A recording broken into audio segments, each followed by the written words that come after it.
Muy buenas noches, queridos hermanos y hermanas.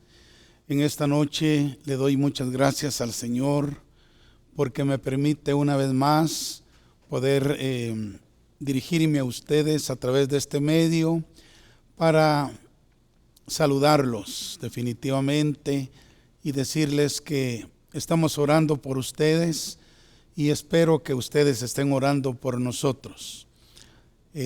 Sabemos que la situación está difícil, pero tenemos al Señor de nuestro lado y creemos que Él nos va a seguir ayudando y nos va a sacar victoriosos de esta situación tan incómoda que nos ha tocado vivir. Estamos estudiando la primera carta del apóstol Pedro. Ya hemos avanzado los primeros 3 capítulos, incluso ya llegamos al capítulo 4. El primer tema del capítulo 4 que estudiamos fue el propósito del sufrimiento. El segundo tema tuvo algo que ver con cómo utilizar sabiamente nuestro tiempo. Y hoy vamos a llegar, hermanos, al tercer tema de el capítulo 4 de Primera de Pedro. Y el tema de hoy es el fin de todas las cosas se acerca. Ese es el tema que Pedro nos va a compartir a partir del capítulo 4, del versículo 6 al versículo 11. Así es de que tenga ahí su Biblia abierta en Primera de Pedro, capítulo 4, versos 6 al 11. Y ahí vamos a estar por unos minutos. Como les repito, vamos a estar estudiando el tema, el fin de todas las cosas se acerca. Bendito sea Dios.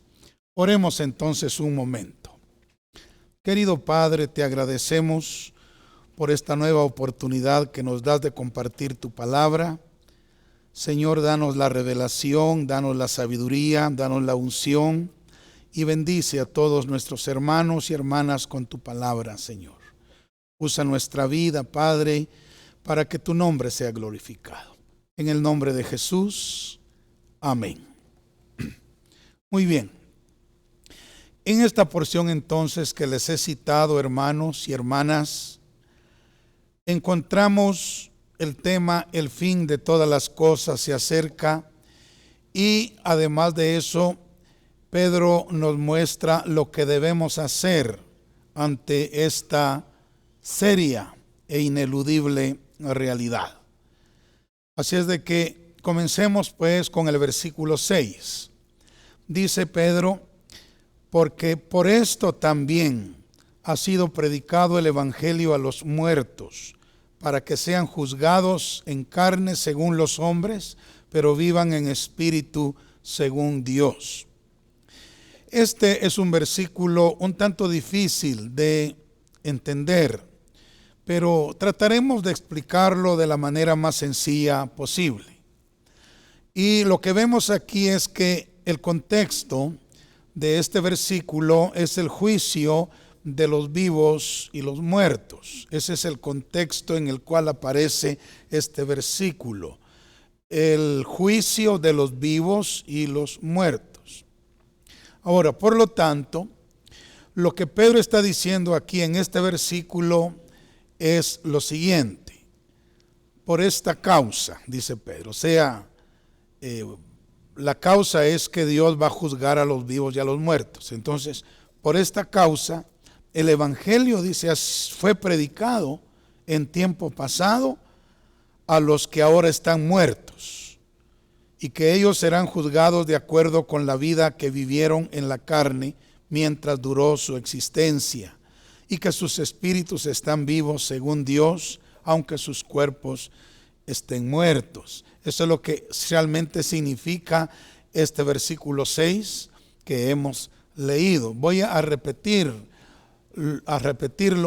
para que usted pueda captarlo con claridad. Lo que Pedro está diciendo es: por esta causa, o sea, por la causa de que Dios va a juzgar a los vivos y a los muertos, el evangelio fue predicado en tiempo pasado a los que ahora están muertos. O sea, todos los muertos, ellos de alguna manera oyeron el mensaje del Evangelio. Y ellos serán juzgados de acuerdo a lo que hicieron mientras estuvieron con vida, ¿verdad?, en la carne, o sea, mientras ellos existieron en esta tierra. Ellos van a ser juzgados por lo que ellos hicieron. Ahora, Pedro dice que sus espíritus están vivos según Dios, o sea, ellos donde quiera que se encuentren están vivos, aunque sus cuerpos pues están muertos. Muy bien, entonces debemos entender una cosa, hermanos, muy seria e importante, y es que la muerte no significa aniquilación, como muchos piensan y dicen. No significa aniquilación, o sea, me refiero a que hay gente que dice que se muere uno y ahí se acabó todo, ¿verdad? Ya no hay nada más después de la muerte. No significa aniquilación, tampoco significa olvido. La muerte no significa olvido. O sea, las personas que han muerto, ellos, sus espíritus siguen viviendo en cualquier lugar donde se encuentren. La muerte, lo que significa sencillamente, la palabra muerte es separación. Eso es lo que significa la palabra muerte, separación. O sea, que en la muerte el espíritu y el alma se separan del cuerpo. A eso se le llama muerte. A la separación del espíritu y el alma del cuerpo. Usted sabe que somos seres tripartitos, tenemos cuerpo y dentro del cuerpo está nuestra alma y más adentro está nuestro espíritu. Pues cuando uno muere, el espíritu y el alma se separan del cuerpo. El cuerpo va a la tumba y el espíritu y el alma va al lugar que le corresponde, ¿verdad?, mientras espera el día de la resurrección. Entonces hay una separación. Bendito sea el Señor para siempre. Eso es lo que dice Santiago, capítulo 2, versículo 26. Ahí en la parte central de ese versículo dice que el cuerpo sin espíritu está muerto. O sea, cuando el espíritu sale del cuerpo, entonces el cuerpo está muerto. Ahora, escuche esto. El espíritu y el alma de los salvados que mueren va directamente a la presencia de Dios para esperar allí el día de la resurrección, cuando ellos van a resucitar para vida eterna. Bueno, entonces estamos hablando de los muertos en Cristo, de los muertos salvados. Su cuerpo se queda en la tumba, pero su espíritu y su alma van directamente a la presencia del Señor. Mientras que el alma y el espíritu de los impíos es diferente. El alma y el espíritu de los impíos, cuando mueren, va directamente al infierno, directamente va al tormento. Eso lo podemos comprobar con la parábola del rico y Lázaro. No parábola, sino la historia del rico y Lázaro. Corrijo ese término, no es una parábola, es una historia porque tiene nombres propios ahí, Lázaro.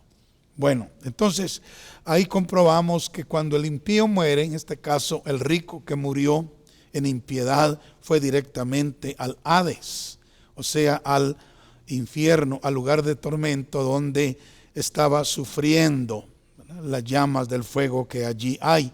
Y ahí van a esperar hasta la resurrección, cuando salgan de ahí por un poco de tiempo para ser juzgados y luego ser lanzados definitivamente al lago de fuego que arde con azufre, que es la muerte segunda, donde quedarán para siempre. Bueno, ahora, ¿por qué estamos diciendo eso? Por lo siguiente, una cosa muy importante que debemos entender es que después de la muerte no hay otra oportunidad. No hay otra oportunidad para la salvación del alma. Todos absolutamente. Seremos juzgados de acuerdo con lo que hicimos mientras estuvimos viviendo en el cuerpo. Miremos lo que dice 2 de Corintios capítulo 5 versículo 10. Porque es necesario, dice el apóstol Pablo, que todos nosotros comparezcamos ante el tribunal de Cristo, óigase, para que cada uno reciba según lo que haya hecho mientras estaba en el cuerpo, sea bueno o sea malo. Mientras estaba en el cuerpo. Todo lo que uno ha hecho mientras está en esta vida, está en este mundo, entonces ya cuando uno muere, ya no hay otra oportunidad. Uno va a ser juzgado de acuerdo a lo que uno ha hecho mientras estuvo en este mundo. Si uno vivió de acuerdo a la voluntad de Dios, pues va a ser uno galardonado y premiado. Pero si uno vivió en contra de la voluntad de Dios, pues va a ser castigado. Después de la muerte ya no hay oportunidad para arreglar las cosas. Las cosas las tenemos que arreglar con Dios ahora que estamos con vida. Eclesiastés capítulo 12, versículo 14 dice, porque Dios traerá toda obra a juicio, juntamente con toda cosa encubierta, sea buena o sea mala. Así es que no hay más oportunidad después de la muerte. No hay más. En la condición en que muramos, así quedaremos por siempre, hermanos y amigos, y para siempre. Eclesiastés capítulo 11, versículo 3 dice algo muy importante a este respecto. Leámoslo. Si las nubes fueren llenas de agua, sobre la tierra la derramarán. Eso es lógico, ¿verdad? Eso es normal. Es una ley. Si las nubes fueran llenas de agua, sobre la tierra la derramarán.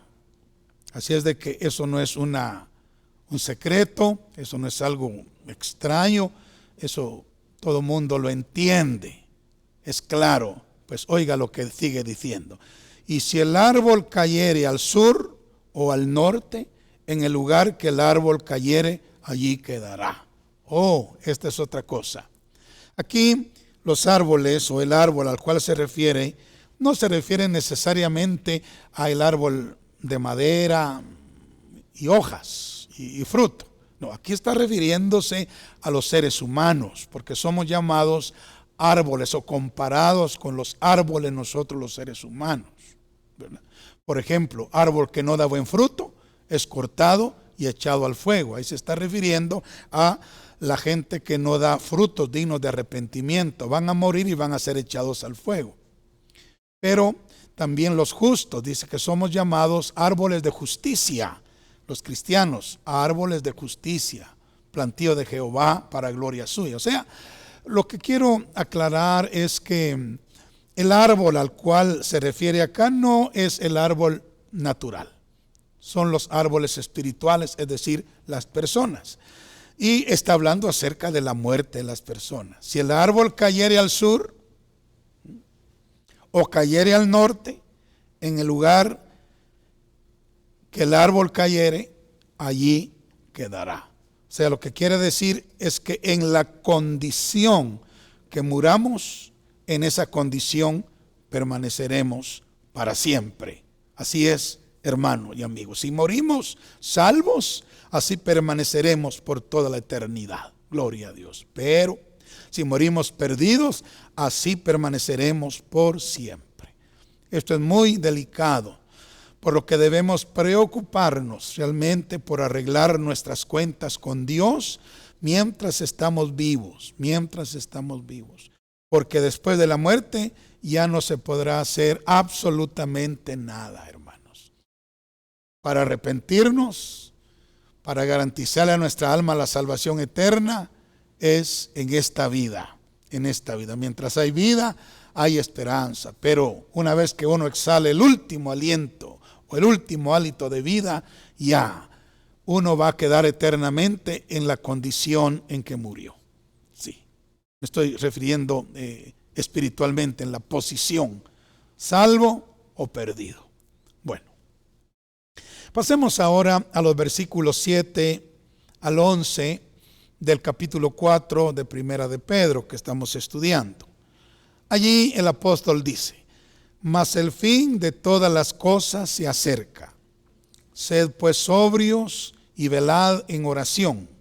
Y ante todo, tened entre vosotros ferviente amor, porque el amor cubrirá multitud de pecados. Hospedaos los unos a los otros sin murmuraciones. Cada uno según el don que ha recibido, ministrelo a otros como buenos administradores de la multiforme gracia de Dios. Si alguno habla, hable conforme a las palabras de Dios. Si alguno ministra, ministre conforme al poder que Dios da, para que en todo sea Dios glorificado por Jesucristo, a quien pertenecen la gloria y el imperio por los siglos de los siglos. Amén. Bueno, analicemos y desglosemos esta porción que hemos leído. Primero, debemos entender que el fin de todas las cosas se acerca. Y escuche lo que voy a decir. El fin de todas las cosas le llega a cada generación y a cada persona con la muerte. Con la muerte le llega el fin de todas las cosas, a cada generación, a cada persona. Los apóstoles hablaron en su tiempo como si el tiempo se fuera a acabar en su época. Sí. Y así deberíamos vivir todas las demás generaciones, las generaciones sucesivas, ¿verdad? Como si el tiempo se nos fuera a acabar en nuestra época, porque es cierto, el tiempo se nos termina a cada generación, a cada persona en nuestra época, con la muerte. Ahí termina para nosotros. Sí, ahí termina para nosotros el tiempo de oportunidad. Sí. Bueno, ahora, para nosotros, con la muerte llega el fin del mundo también, porque ahí se termina el mundo, ahí se termina la vida, ahí se termina el tiempo. Cuando Pedro escribió estas palabras, a él solo le quedaba un año más de vida. Para él iba a llegar el fin de todas las cosas dentro de un año. Y usted no sabe dentro de cuánto tiempo nos va a llegar a nosotros el fin de todas las cosas, el fin del mundo, el fin de la vida. Por eso es que debemos prepararnos. Debemos usar sabiamente el tiempo que tenemos y hacer que cada segundo de nuestra vida, hermanos, cuente para la eternidad.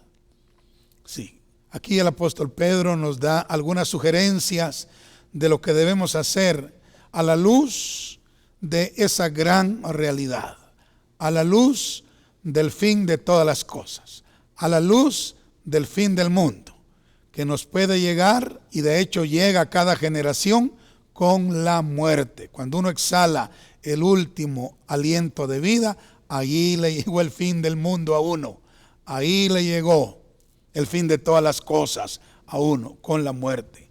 Entonces, a la luz de esa ineludible realidad, Pedro nos dice qué es lo que debemos hacer. Y lo primero que él dice es: sed pues sobrios. La sobriedad es algo que debemos desarrollar a la luz del fin de todas las cosas. Que repito, y perdonen mi repetitividad, pero es importante. El fin de todas las cosas nos llega a nosotros con la muerte. Y a cada generación le llega con la muerte. Por lo tanto, acatemos y recibamos el consejo del Espíritu Santo a través de Pedro. Número 1, sed pues sobrios.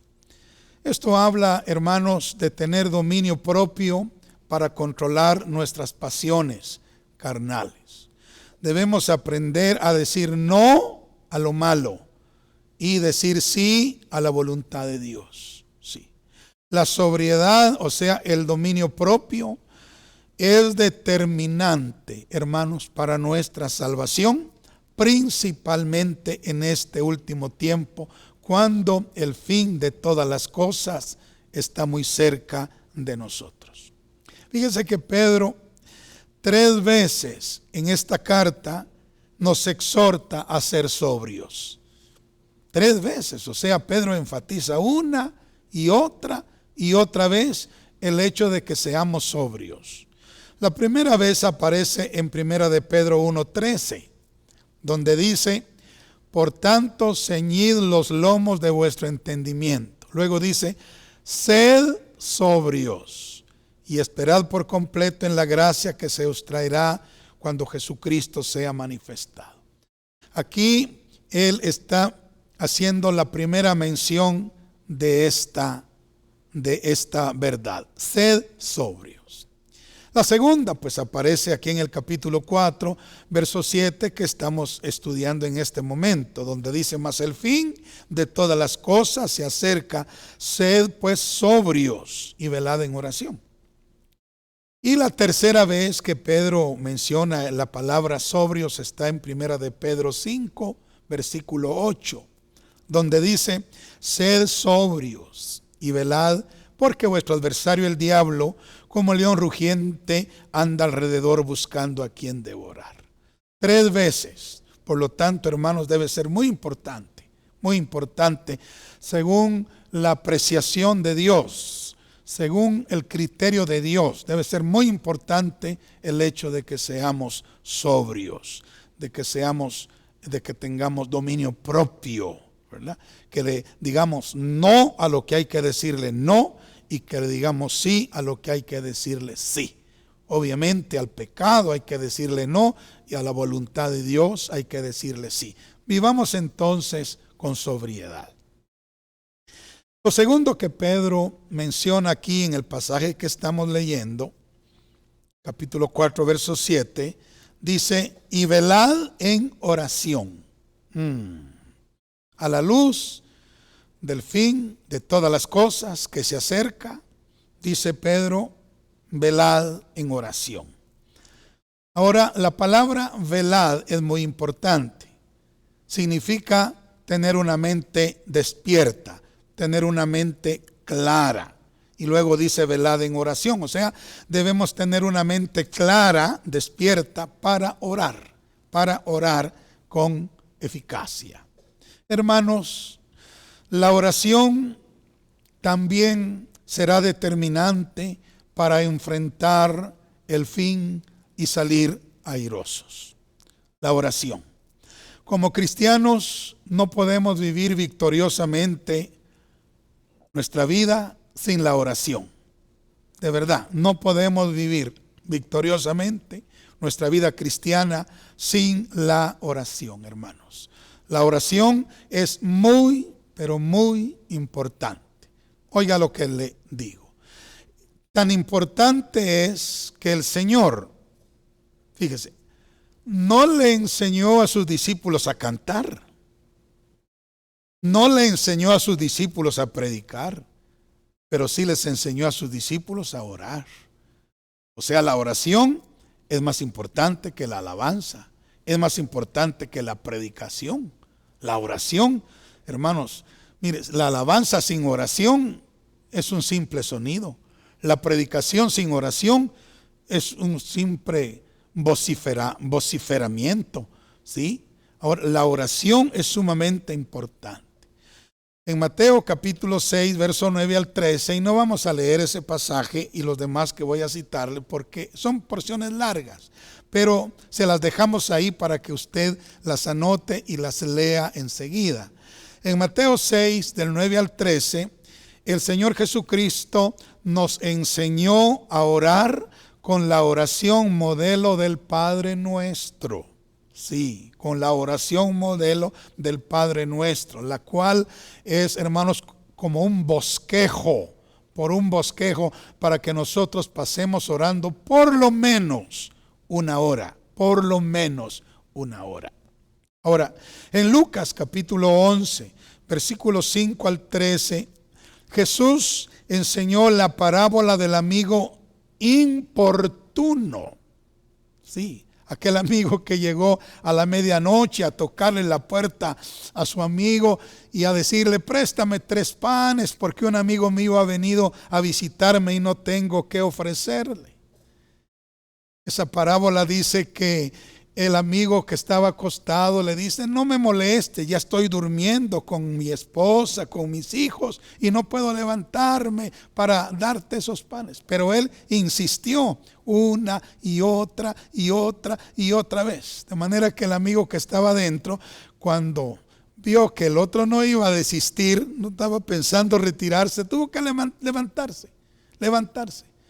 Y ahí Cristo dijo que aunque no se levantó por ser su amigo, pero por su importunidad se levantó para darle lo que le pedía. Y ahora Cristo aprovechó o usó esa parábola para enseñarnos la importancia que tiene, hermanos, la oración persistente. Hay que orar y orar y orar y orar hasta que nuestro amigo divino se levante y nos dé lo que nosotros necesitamos.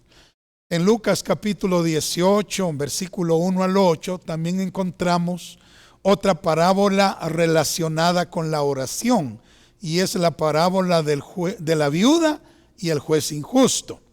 Ahí una viuda pobre la estaba molestando un adversario, y ella, por ser viuda, pues no tenía quien la defendiera. Entonces acudió al juez de la ciudad, que era un hombre duro, así áspero. De manera que cuando la viuda llegó y le pidió ayuda al juez, él no quiso responderle. Entonces la viuda se fue, pero otro día ahí venía otra vez la viuda a pedirle. El juez endurecía su corazón y no le dio respuesta. La viuda se fue y al tercer día ahí venía.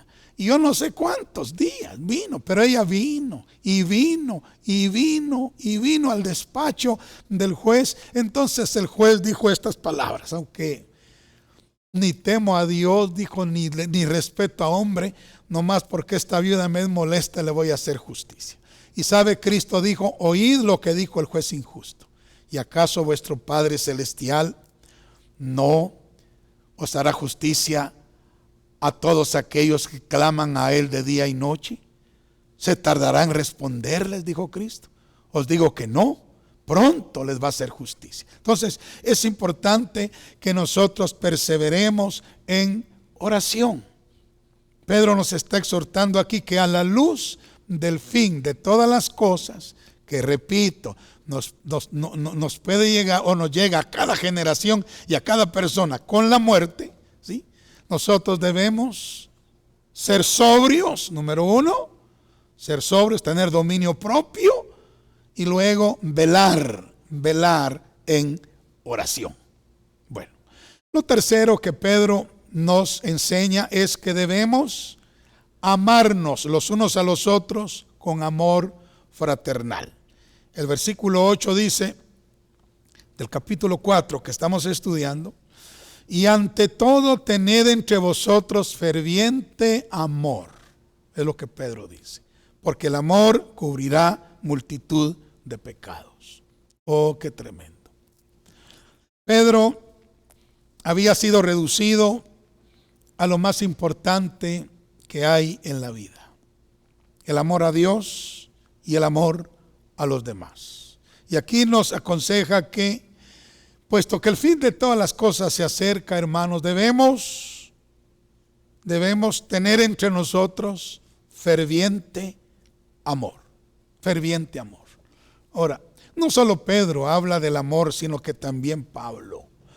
En Colosenses capítulo 3, verso 14, Pablo dice: y sobre todas estas cosas, vestíos de amor, que es el vínculo perfecto. O sea, el amor es lo que une todo en perfección, o une todo perfectamente. Donde hay amor, hay perfecta unidad y perfecta armonía. Y hermanos, a la luz del fin de todas las cosas, debemos amarnos los unos a los otros. Sí. Sabe que el amor es la evidencia de la perfección cristiana, como lo veremos más adelante en el capítulo 1 de la segunda carta que vamos a estudiar más adelante, donde encontramos lo que yo he llamado la escalera de Pedro. Sí, la escalera de Pedro. ¿Saben que la escalera de Pedro tiene 8 peldaños? 8 peldaños. Comienza con la fe. La fe es el peldaño número 1. Allí Pedro dice: añadid a vuestra fe virtud. A la virtud, conocimiento. Al conocimiento, dominio propio. Al dominio propio, paciencia. A la paciencia, piedad. A la piedad, afecto fraternal. Y el último peldaño, al afecto fraternal, amor. O sea, el amor es el sello final, el paso final de la perfección. Bendito sea Dios. Y Pedro nos está aconsejando que nos amemos con ferviente amor. Y luego dice: porque el amor cubrirá multitud de pecados. Esto es muy importante. Cuando el amor de Dios está en nosotros, cuando el amor de Dios ha sido perfeccionado en nuestros corazones, sabe que podemos pasar por alto todas las ofensas que nos hagan. El amor cubre multitud de pecados. Pasa por alto cualquier ofensa que recibamos. Proverbios capítulo 10 verso 12 dice que el odio despierta rencillas, pero el amor cubrirá multitud de faltas. Cubrirá todas las faltas. Así es de que amémonos los unos a los otros con amor fraternal no fingido. Y sobre todas las cosas, amemos al Señor con todo nuestro corazón, con toda nuestra alma, con toda nuestra mente y con todas nuestras fuerzas. Amemos fervientemente. ¿Por qué? Porque el fin de todas las cosas se acerca. Sí, se acerca. La muerte puede ser, o la venida del Señor, y con ella el fin de la edad de la gracia. Bueno, otra cosa que Pedro nos aconseja es: hospedaos los unos a los otros sin murmuraciones, en el versículo 9. Pedro, como un viajero constante, enfatizó la importancia de la hospitalidad. Él había sido hospedado muchas veces y conocía la bendición que esto es para el predicador itinerante. Entonces, seguramente Pedro fue bien recibido, bien hospedado por algunas familias. Pero digo yo que también en más de alguna oportunidad Pedro no fue bien hospedado, bien tratado. Pero quizá él oyó ahí murmuraciones de la familia que lo recibió. Por eso es que él escribe aquí diciendo: hospedaos los unos a los otros sin murmuraciones. Que nunca, hermanos, las cosas que tengamos sean más importantes o más valiosas que las personas. Nunca, nunca. A veces nos damos cuenta, por ejemplo, solo pongo un ejemplo, de que en una casa lujosa hay alfombras limpias, y no le permiten entrar a una persona ni a la sala, porque va a ensuciar la alfombra. ¿Puede usted imaginar? Para esta persona que hace esto, la alfombra vale más que la persona. Nunca vayamos a caer en ese gran error en que le demos más valor a las cosas materiales que a las personas. Debemos ser hospedadores. El apóstol Pablo en Hebreos capítulo 13, versículo 2 dice que algunos, sin saberlo, hospedaron ángeles. Eso ya ha sucedido en los tiempos bíblicos, a través de la historia, pero escúcheme, eso va a proliferarse en estos últimos días. Vamos a recibir visitación constante de ángeles. La actividad angélica va a multiplicarse en estos últimos días. Sí, si usted lee el libro de los Hechos, ahí vemos que un ángel se le aparece a Pedro, que un ángel se le aparece a Felipe, se le aparece a muchas personas, los ángeles. Y Hebreos dice que ellos son espíritus ministradores enviados a favor de los que serán herederos de la salvación. Y estamos entendidos de que en este último tiempo vamos a tener visitación de ángeles bastante. Así es de que aprendamos a ser hospedadores, porque muchos han hospedado ángeles sin saberlo, Así es de que hospedemos nosotros. Seamos hospedadores a la luz del fin de todas las cosas que se acerca. Ahora, luego en el versículo 10 y versículo 11, Pedro dice: cada uno, según el don que ha recibido, ministrelo a otros como buenos administradores de la multiforme gracia de Dios. Mire, a la luz de que el fin se acerca, dice: cada uno, según el don que ha recibido, ministrelo a otros como buenos administradores de la multiforme gracia de Dios. Usted está consciente seguramente de que cada uno de nosotros ha recibido un don particular de Dios. Cada uno. Unos tienen un don, otros otro, algunos tienen más de un don, pero todos hemos recibido algún don, por lo menos un don. Ahora, Pedro nos exhorta a usar ese don, cualquiera que éste sea, usar ese don. Pablo dijo que cada don nos es dado para provecho nuestro y provecho de los demás. Sí. Primera de Corintios 12:7 dice: pero a cada uno le es dada la manifestación, o sea, el don del Espíritu para provecho. Así de que cualquiera que sea el don que Dios le ha dado, por favor, úselo, hermano, úselo, hermana, úselo, ministre con ese don a los demás y ministrese con ese don a usted mismo. Utilícelo para provecho personal y también para provecho de los demás, porque para eso es que Dios nos ha dado los dones. Al usar nuestro don correctamente, vamos a bendecir a los demás y también vamos a ser bendecidos nosotros mismos. Pero si no usamos nuestros dones, le estamos robando la bendición a los demás y por ende nos estamos privando de la bendición nosotros mismos. Así es de que usemos el don que Dios nos ha dado. Cuando usemos nuestro don, hermanos, Jesucristo será glorificado. Sí. Él es glorificado cuando nosotros usamos los dones que Él nos ha dado. Bendito sea Dios. Solo pongo un ejemplo. Bueno, así soy yo creo que así es la mayoría de personas que conozco. Cuando uno regala algo a otra persona, si esa persona usa lo que uno le ha regalado, uno se siente bien,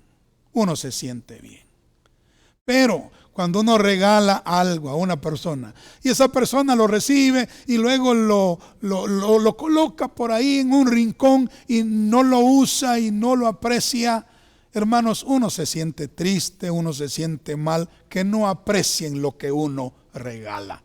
Imagínense nosotros que regalamos cosas insignificantes en comparación a lo que el Señor nos ha dado.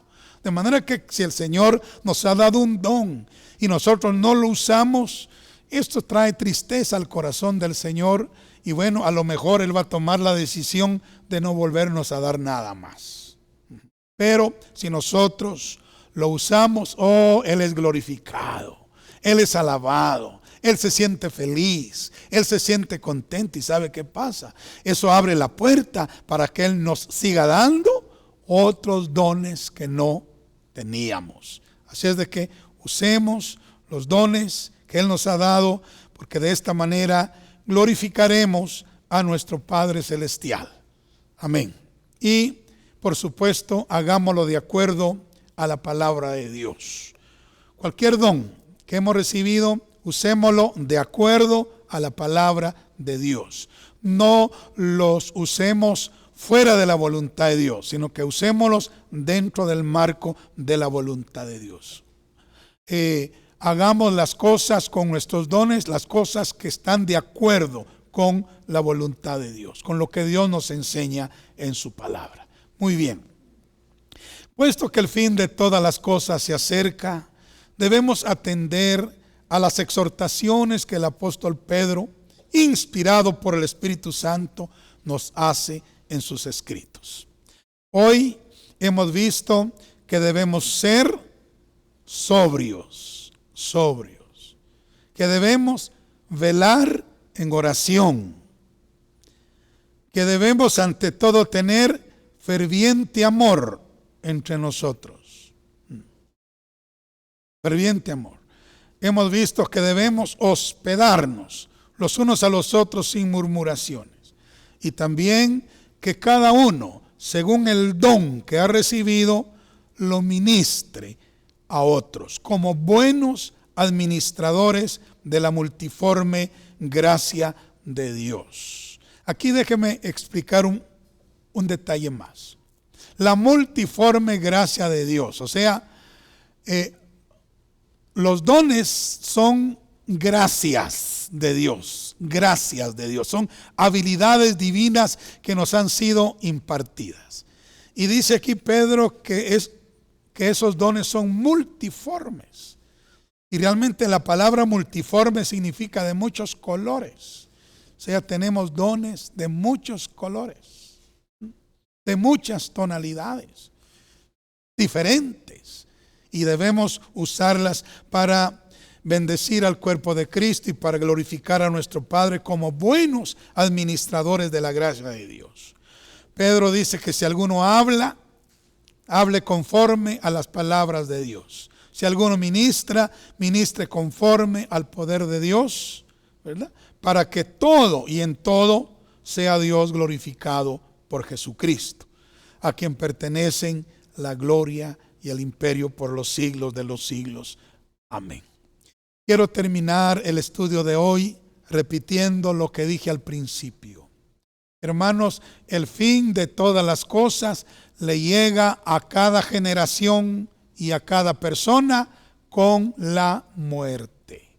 Con la muerte. Cuando uno muere, le llegó el fin de todas las cosas. Le llegó el fin de este mundo. Así es de que a la luz de que el fin de todas las cosas puede estar muy cerca de nosotros, atendamos a las exhortaciones, a los consejos, a las instrucciones que el Espíritu Santo a través de Pedro nos ha dado en esta ocasión. Amén. Así es que Dios los bendiga. Quiero que terminemos esta clase con palabras de oración. Querido Padre Celestial, te damos gracias por tu palabra. Bendice con ella, Señor, a mis hermanos. Bendice con ella, Señor, a mis hermanas. En el nombre de Cristo Jesús, te lo suplico. Ayúdanos a ser sobrios, a velar en oración, a tener entre nosotros ferviente amor, a hospedarnos los unos a los otros. Señor, ayúdanos a usar el don o los dones que tú nos has dado para con ellos ministrar a otros, Señor. Y por favor ayúdanos a hacer todas las cosas enmarcados, Señor, en lo que dice tu palabra. Que no nos salgamos de lo que dice tu palabra y que lo podamos hacer, Señor, conforme al poder que tú nos das, conforme a la unción del Espíritu Santo que tú nos das, Señor, para que en todo sea tu nombre glorificado por Jesucristo. Gracias te damos y bendice a mis hermanos y hermanas en el nombre de Jesús. Amén y amén.